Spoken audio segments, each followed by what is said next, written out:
Welcome, everybody, to Week 2 of the CFL Pick'em Show on the Grueling Truth Sports Network, brought to you by Replenishing Care Technologies. Make sure you go out and check out their website. You can get there by going to thegruelingtruth.net, clicking on the Replenishing Care banner. Hit that. You go there from there. They're called the future of sports medicine for good reason. Make sure you check out the information on the PEMF machine. I'm your host for the Weekly Pick'em Show, Mike Goodpaster. Right now, I want to welcome in my co-host, Brian Schmidt. How you doing, Brian? Doing good. Boy, that was a very good week of CFL football starting off the year. That was good. That was fun. Yeah, especially for a first week, because usually, you get a lot of uneven results. But like you said, I think 3 to 4 games were competitive. The Montreal game, Montreal's what Montreal is. When I look at this, the game that surprised me the most, and not the outcome, but as close as what it was the Edmonton Eskimos outlasted the Winnipeg Blue Bombers 33-30. Mike Riley orchestrated a late-game comeback to lead the Edmonton Eskimos to a victory over the Winnipeg Bombers on Thursday night. And, of course, the game started Thursday night, but it ended Friday morning. I think it ended at like 2:17 Eastern time.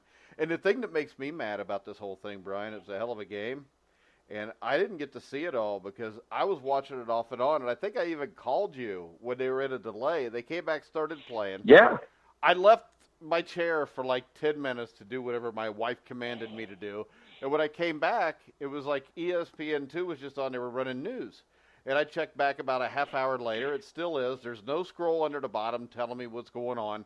So I missed the end of the game. But rookie quarterback Chris Streveler, or however you say that, threw 3 touchdown passes.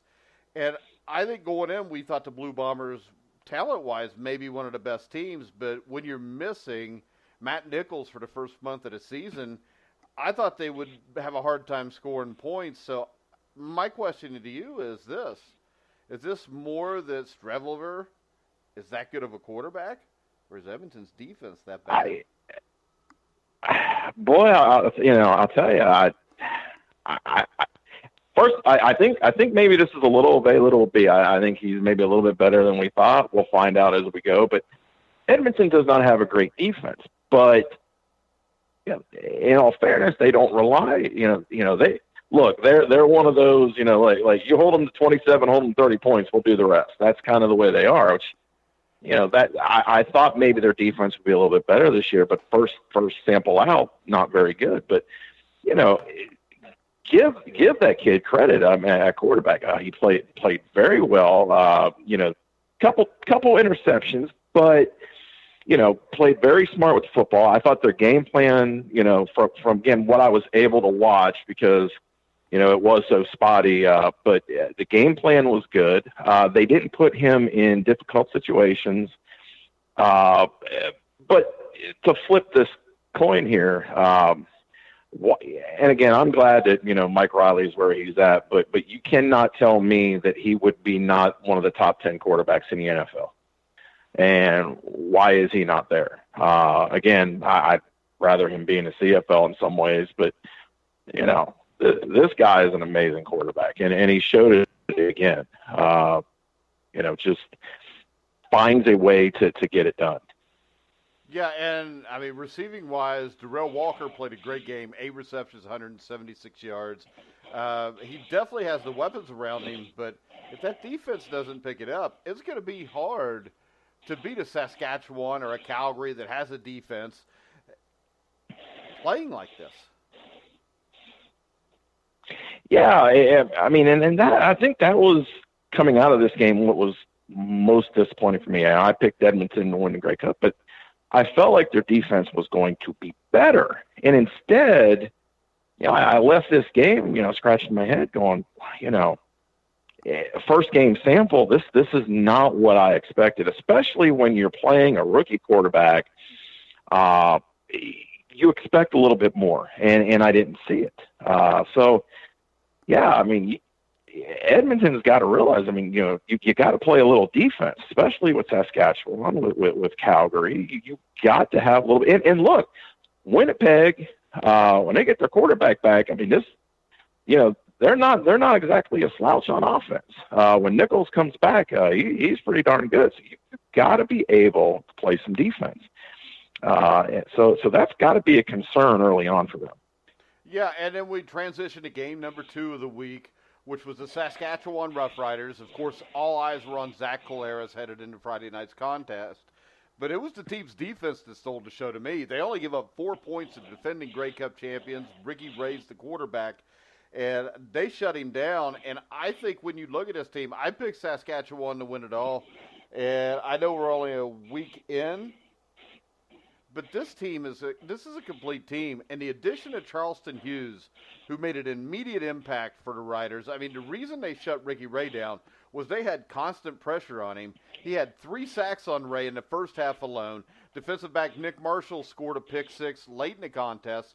And when you look at the amount of offensive weapons that Saskatchewan has, if the defense is going to play like that, if Zach Collaros stays healthy and this offense starts to click here in a few weeks, this is going to be a hard team to beat. Yeah, it really is. I thought they, defensively they played very well. And again, it looks like it could be a complete team, which now, transitions to what we just talked about. Edmonton is not a complete team. So, defensively. So yeah, I mean, certainly right now we're seeing that Saskatchewan could be the class of the league right now. And again, week 1, a lot of weeks to go, but certainly they could be a class of the league.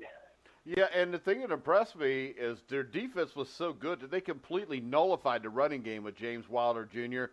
They held him to 3 yards a carry. They ended up only running the ball like 11 or 12 times for the game, Toronto did. So I think when you look at this, I don't think that you sound an alarm for Toronto. They have a very good football coach. They have a great quarterback. They're going to be fine. This is just losing the first game of the season against a really good team in a hostile atmosphere. So I don't think that there's any reason to sound the alarms in Toronto. Right. I mean, look, it's week 1. We talked about this last year. It's week 1. You can't get crazy on it when it's week 1. So, I think we'll see them. You will see how this plays out, but it's week 1. So before we get crazy about it, let's just let's not get too excited one way or the other. Yeah, and I wanted to bring up that our normal co-host with me and Brian, Robert Drummond, CFL legend, won 5 Grey Cups, will not be able to make the show tonight. Do not know what happened. I talked to him earlier, so hopefully everything's all right with Robert. And as Robert would say, you don't know anything until halfway through this season anyways. But the one thing we do know is the Calgary Stampeders will continue to win, even when they don't play that great. And for 3 full quarters almost, Hamilton kind of controlled that game, had the lead for most of the first 3 quarters. And then in the fourth quarter, Calgary just came and kind of took them apart. I don't think this Calgary's team is as good as what we've seen the last 2 years. But with the coaching and the way the organization is run, Schmidt, they're going to get better. Yeah, again, much like, we talk about Riley and everything else, Calgary is the New England Patriots of CFL. They find a way. They'll get better. If you really look at Calgary, we've been doing this show for quite a while now. Week 1, they always never look great. They build this thing. They build week in, week out. They're not really clicking, and then all of a sudden, you don't beat them again after week 4 or 5. Right, and so that's why when I look at the 28-14, I just don't get excited. It's like, okay, you know what? This is Calgary. They found a way to win. They'll continue to win. They'll get better, and then all of a sudden we'll be talking about week 8, week 9. They're not losing games. Yeah, and they lose their best running back last year, and then all of a sudden, a guy named Don Jackson's carrying the ball 12 times for 87 yards. Terry Williams 7 times for 33 yards. So they'll always find out a way. When you look at Hamilton, Jeremiah Masola, when you look at his stats, 25 for 36, 344 yards and an interception, not terrible. But my problem with Hamilton is I don't think you're going to have much of a run game all year. He's got some good receivers, but I think Hamilton's got some issues here. Yeah, I think we came into this year looking at Hamilton saying, you know what, they're going to be better, but how much better? I think there's going to be some issues. But, you know, again, week one, let's see how they built this. You know, Hamilton, as the year went on, was better last year. And this was not a terrible Hamilton performance. It wasn't the greatest, but, you know, last year, I mean, there were times where, I mean, they looked like a JV team. And then they got better as the year went on, especially when June Jones took over. So, you know, we'll see how this transpires. But, you know, it'll be interesting to see. Like I said, week one, you know, you can't tell everything from week one, but, you know, we know that Edmonton is who they are. You know, we know Saskatchewan, I think right now is the best team in the league. I mean, these are things that you can see early on. But Calgary is going to be Calgary. And so, you know, as far as Hamilton, you know, we'll see how that transpires. All right, then the final game of the week, we had the Montreal Alouettes and the BC Lions. Jonathan Jennings played very well, led the BC Lions to a 22-10 home victory over the Montreal Alouettes. Jennings played really well, Schmidt, and we've seen this before. And I think in the end, the question is going to be, can he consistently do it, number one? And number two, you can't read too much into playing the Montreal Alouettes because the Alouettes are in a rebuilding process that's probably going to take a couple of years at least. Absolutely, it is. It's going to take time to build that organization back to where it was. But, you know, you mentioned Jennings.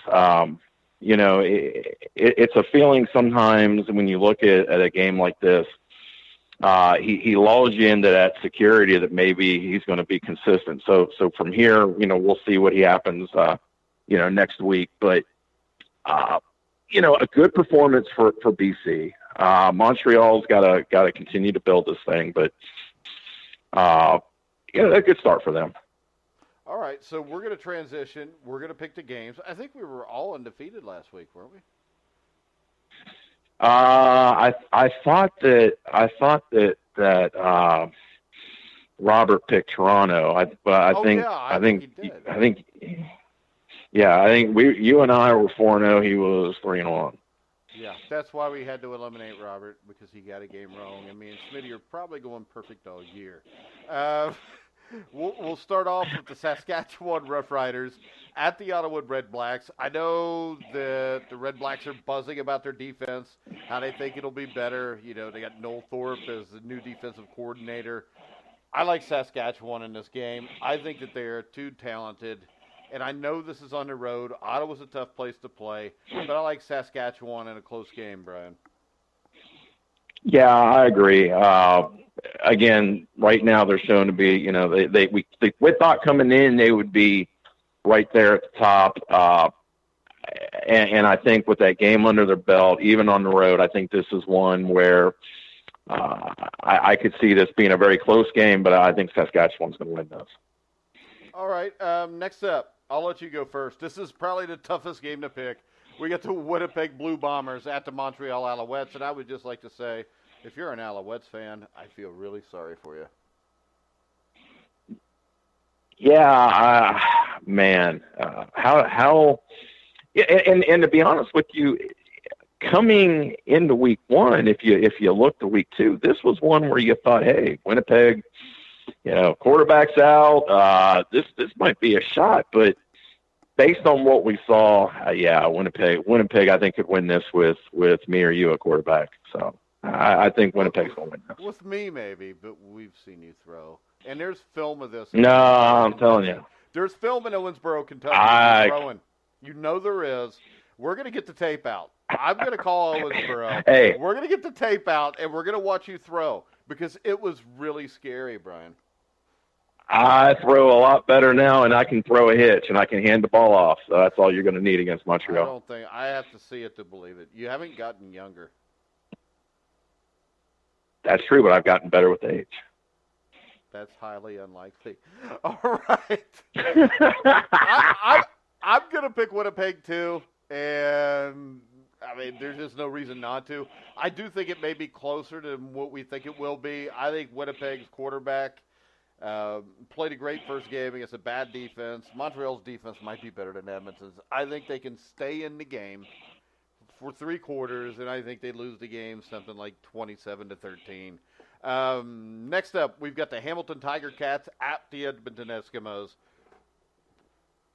And even though Edmonton doesn't have much of a defense, I'm going with Edmonton. They're the home team.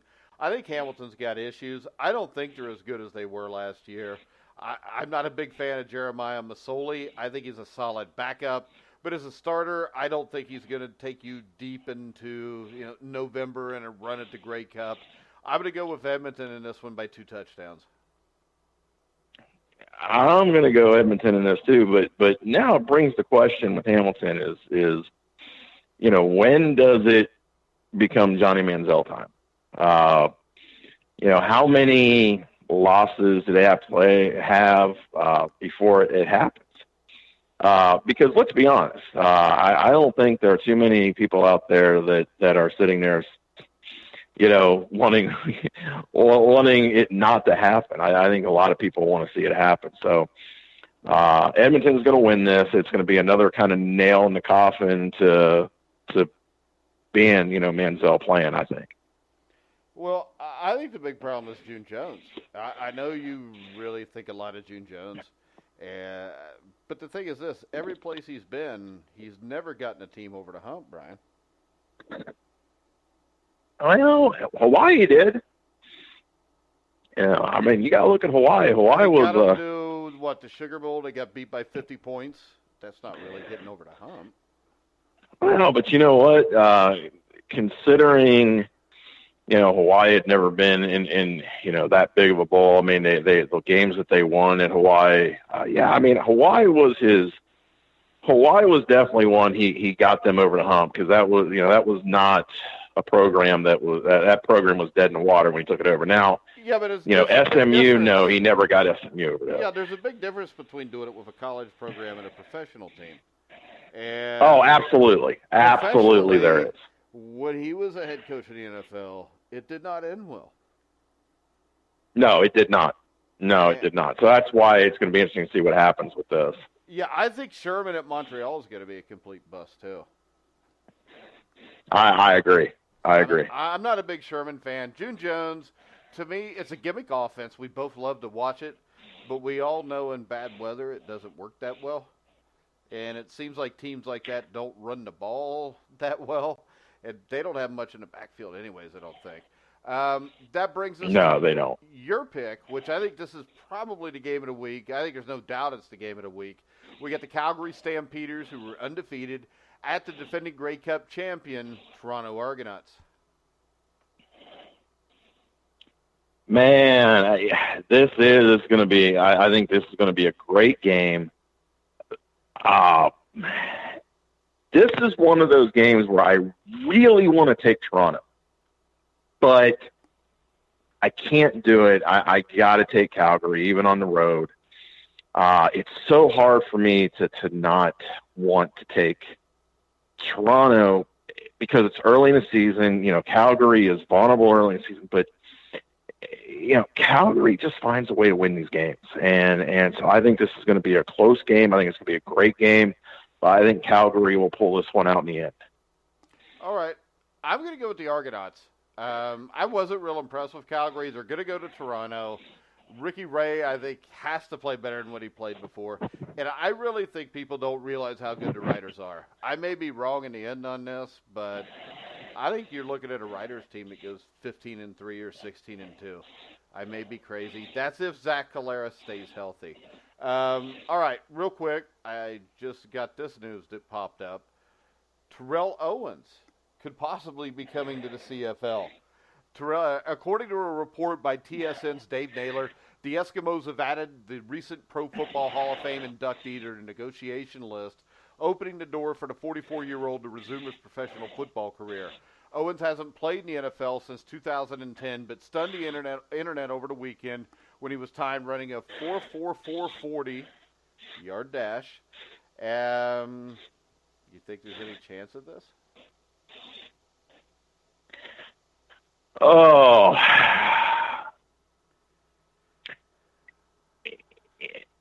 It wouldn't surprise me, but no. I mean, anything can happen, but I don't see it happening. And if it did, I saw the 40-yard dash video, and actually one of my players made a great statement. He said, hey, it's great. He can run that forward, but it's a big difference on a football field. When you're getting hit, at 44 years old, can he sustain not being injured? Dealing with that daily grind. You should cut that play. He's acting like 44 is old. It can't be old because I'm older than him. I am too. I was offended, but I knew what he was saying. So it's still rude. But you and I have not really. We can't run a 4.4 right now. So how do you know I can? Yeah, I just don't see it happening. I could. If you gave me my car, I can do a 3.4 maybe. It's pretty fast. The only way you're running a 4.440 is we put you at the 38-yard line. So instead of car. No, I could run a 4.440 from the 20-yard line, I think. If I can finish. No, you can't. Last 5 yards are going to be a bitch, though. We may have to put you at the 30. Yeah, but what to put you at the 42, so don't give me that crap. Hey, I raced one of our players that's one of the top sprinters in the country, but of course, I did a 40-yard dash with him. Of course, I was at the 35. So, Did you win? I did win, barely. They woke you up just in time. That's exactly what it was. All right, guys, we're going to wrap up this week's CFL Weekly Pickup Show. We'll be back next Tuesday night at 9 o'clock. Hopefully Robert Drummond will be back with us. I have no reason to believe he won't be. I want to remind people that you can check us out at thegruelingtruth.net. You can follow us at Twitter at GruelingTruth. Make sure you go to our Facebook page, The Grueling Truth, and hit that up. Follow that. You can hear all of our shows on iHeartRadio, iTunes, TuneIn, Spreaker, Stitcher. Wherever you find sports podcasts, you'll find The Grueling Truth. So for Brian Schmidt, I'm Mike Goodpaster. You've been listening to The Grueling Truth, where the legends speak.